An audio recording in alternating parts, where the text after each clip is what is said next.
On Christmas Eve, 1945, in a quiet town in West Virginia, the Sodder family went to sleep, believing it was just another ordinary night. But before the morning came, their home would be gone, consumed by flames. At first, it seemed like a tragic accident.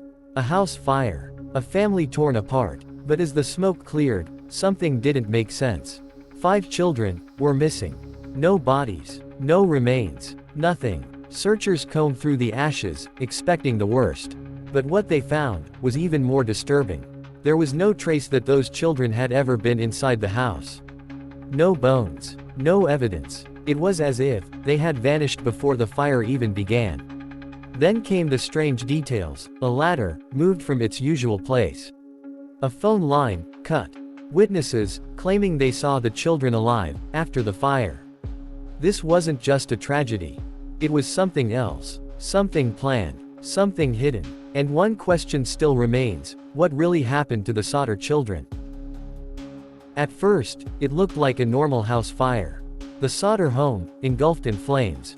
Everything happened too fast. The parents woke up to smoke, panic, and the sound of crackling wood as the house burned around them.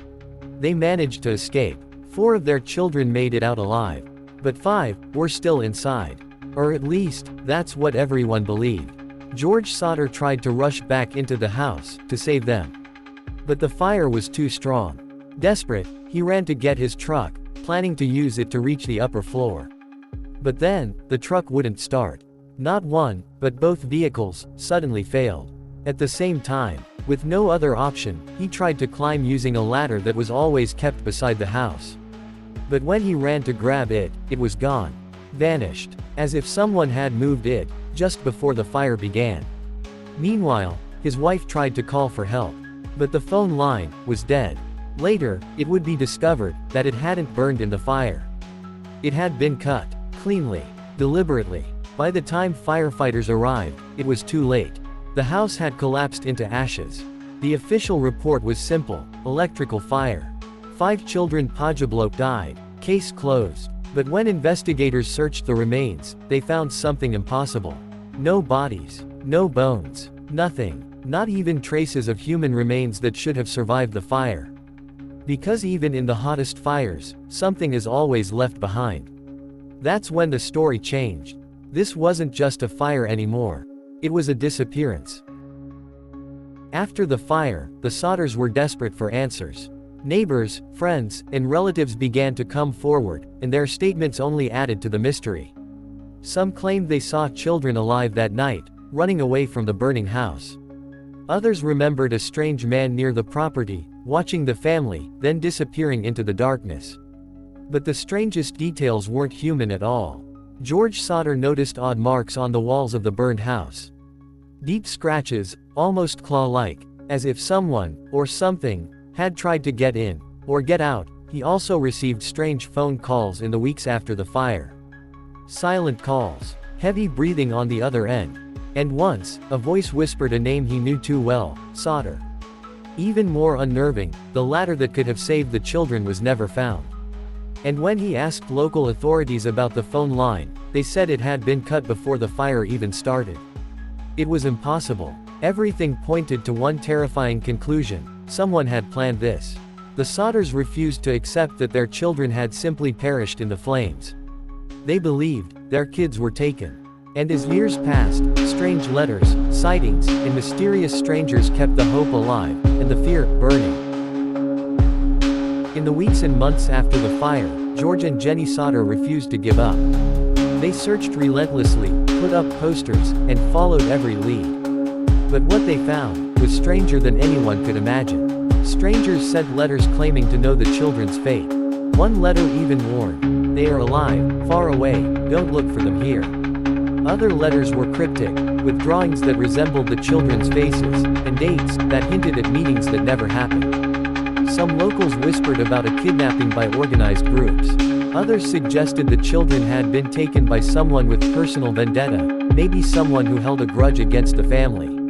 Even more unsettling, George Sodder himself saw a strange man peering from the shadows near the town months later. When George approached, the man vanished. And the phone, it never worked properly again. Even though the line was repaired, static and heavy breathing continued, sometimes late at night, sometimes exactly at the time of the fire, as if the night itself had a memory. To this day, no one knows what really happened. Some theories suggest a planned abduction by someone who knew the family routine's mafia involvement, due to George's connections in the candy business, or even something darker, a supernatural presence drawn to the night of Christmas Eve. The most chilling part: 5 children disappeared completely. No remains, no trace, just the memory of a house, and the echoes of children who may still be out there, somewhere, watching. Decades have passed, but the disappearance of the 5 Sodder children remains one of America's most haunting unsolved mysteries. George and Jenny spent the rest of their lives searching, never giving up hope. They traveled across the country, placing posters, contacting strangers, and following every lead, no matter how faint. Some claimed to have seen the children as adults, living in other towns, even other countries. Some reports were likely false, but others were chillingly detailed. One man even described meeting children who matched their ages perfectly, long after the fire. The latter, the cut phone line, the strange letters, the silent witness of the neighbors, all signs pointed to one terrifying truth: this was no ordinary fire. Some believe the children were kidnapped. Some think it was revenge. Others still whisper about something more sinister, something that can't be explained by logic or law. Even today, the Sodder home site sits quietly in West Virginia. A simple marker stands where the house once burned, but the unanswered questions hang heavier than the winter sky. 5 children vanished into the night, and the world may never know what really happened. Their story reminds us, some mysteries are never meant to be solved. Some disappearances are permanent, and some horrors linger in the shadows of memory.